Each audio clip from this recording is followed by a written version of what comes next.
আসসালামু আলাইকুম। আমার প্রাণপ্রিয় ভাই ও আপুরা, তোমরা সবাই কেমন আছো? আশা করি আল্লাহর অশেষ মেহেরবানিতে তোমরা সবাই অনেক ভালো আছো। আমরাও আলহামদুলিল্লাহ ভালো আছি। আজকে আর একটি নতুন ভিডিও নিয়ে চলে আসলাম তোমাদের মাঝে।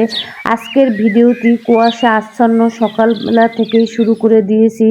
চারিদিকে ঘন কুয়াশা ভরা সকাল সকাল আজকের ভিডিওটি তোমাদের সাথে শেয়ার করতেছি।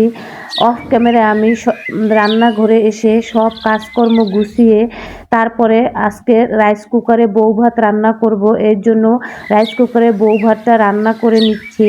এই যে আমার বউ ভাতটা হয়ে গিয়েছে, তোমাদের দেখাচ্ছি বউ ভাতটা। আলহামদুলিল্লাহ অনেক ঝরঝরা হয়েছে। রাইস কুকারে বউ ভাত রান্না করলে দেখা যায় অনেক ঝরঝরা হয়। এর জন্য আমি যখনই বউ ভাতটা রান্না করি তখনই রাইস কুকারে রান্না করে থাকি। বউ ভাত খাওয়ার জন্য আমি অফ ক্যামেরায় বেগুন ভাজি করে নিয়েছি আর ডিম ভাজি করে নিয়েছি। ওটি আর তোমাদের সাথে শেয়ার করলাম না, কেননা আমার প্রাণপ্রিয় ভাই ও আপুরা সবাই বেগুন ভাজিটা করতে পারে, তারপরে ডিম ভাজিটা করতে পারে। এর জন্য আর ওইগুলো আর শেয়ার করলাম না। আজকে আমি কাঁচা মরিচ দিয়ে চেপা শুটকি দিয়ে একটি ভর্তা বানাবো।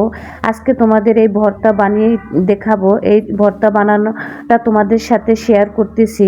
আমি জানি অনেক ভাই ও আপুরা অনেক সুন্দর সুন্দর রেসিপি শেয়ার করে থাকে, তারপরেও আমি একটি ছোট্ট নগণ্য মানুষ, আমি কিন্তু ভালো রান্না করতে পারি না। তারপরে ভাবলাম যারা নতুন আছে তারা এই রেসিপিটা নাও জানতে পারে, এর জন্য শেয়ার করলাম। আমি কাঁচা মরিচগুলো প্রথমে অল্প পরিমাণে পানি দিয়ে সিদ্ধ করে নিয়েছি। তারপরে গোটা রসুন, পেঁয়াজ, তারপরে ধনেপাতা দিয়ে ভালো করে পানি শুকিয়ে নিয়েছি 4-5 মিনিটের মতো। এখন চেপা শুটকিগুলো ধুয়ে তারপরে এখন অল্প পরিমাণে লবণ দিয়ে তার উপরে চেপা শুটকিটা দিয়ে দিয়েছি। এইভাবে চেপা শুটকিটা ভালোভাবে উল্টিয়ে ভেজে নিলে দেখা যায় চেপা শুটকিটা থেকে যে একটা গন্ধ সেটা আসে না, আর এটা শরীরের জন্য স্বাস্থ্যসম্মত।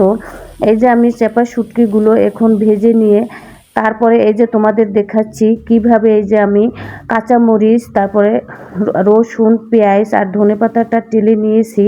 আর এই যে চেপা শুটকিটা কিভাবে দেখো ভেজে নিয়েছি।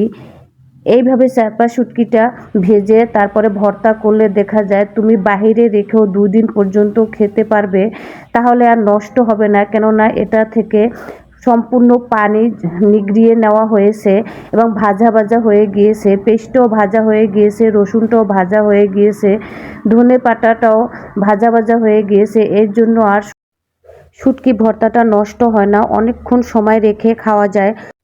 আপনার ভাই গতকালকে রাত্রে এসে বলেছে তার নাকি 2 জন মেহমান সকালে নাস্তা করবে এবং কি কি রান্না করতে হবে তার লিস্ট রাত্রে আমাকে বলে দিয়েছে। মেহমানদের খাওয়ার জন্য কি কি রান্না করতে হবে, আমি এর জন্য গতকালকে রাত্রে মেহমানদের জন্য যা যা রান্না করব তা রাত্রেই সব কিছু গুছিয়ে রেখে দিয়েছি। কেননা ফজরের টাইমে উঠে সকালে রান্না করতে করতে দেখা যায় আমার অনেক দেরি হয়ে যাবে, এর জন্য আমি রাত্রেই সব কিছু গুছিয়ে রেখে দিয়েছি। যারা মেহমান আসবে তারা বলে দিয়েছে তারা সকালে নাস্তার জন্য কি কি খাবে। তারা নাকি বউ ভাত দিয়ে শুটকি ভর্তা, বেগুন ভাজি, ডিম ভাজি খাবে, তারপরে রুটি দিয়ে কলিজা ভুনা দিয়ে খাবে। আর শীত এসেছে, শীতের একমাত্র পিঠা হচ্ছে ভাপা পিঠা। ভাপা পিঠা না হলে কি আর চলে বলো তো? ভাপা পিঠার কথা বলে দেয়নি, তারপরও আমি ভাপা পিঠার আয়োজন করেছি। কেননা মেহমান বলে কথা, তাদের যদি এই শীতের আমাদের বাসায় বেড়াতে আসবে তাকে যদি শীতের ভাপা পিঠা না খাওয়ায় তাহলে কিভাবে হয়। ভাপা পিঠা বানানোর জন্য যে যে উপকরণ লাগবে সেগুলো আমি রাত্রে সব কিছু গুছিয়ে রেখে দিয়েছি। শুধু সকালে ঘুম থেকে উঠে রান্নাবাড়ি সেরে ভাপা পিঠাটা ভেজে ভেজে গরম গরম মেহমানদের আপ্যায়ন করব। শীতের সকাল, সবাই লেপ মুড়া দিয়ে ঘুমিয়ে আছে, আমি কিন্তু সেই রান্নাঘরে চলে এসেছি রান্না করতে। সবার জন্য সকালের নাস্তা বানানোর জন্য চলে এসেছি রান্না করতে।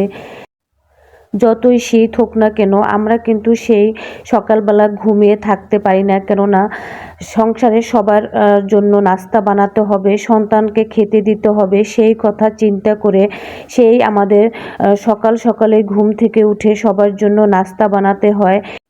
আমার মতো যারা গৃহিণী আছে তারা দেখা যায় মন চাইলেও শুয়ে থাকতে পারে না।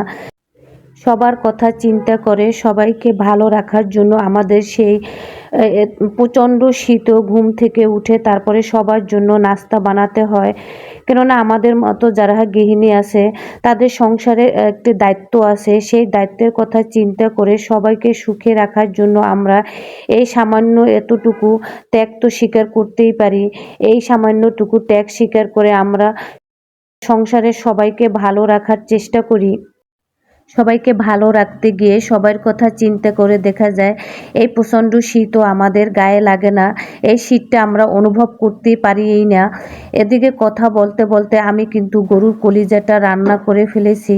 গরুর কলিজাটা রান্না করা হয়ে গিয়েছে। গরুর কলিজাটা রান্না করতেছি, ওদিকে অন্য একটি চুলায় কিন্তু আমি অফ ক্যামেরায় ভাপা পিঠাগুলো বানিয়ে নিয়েছি।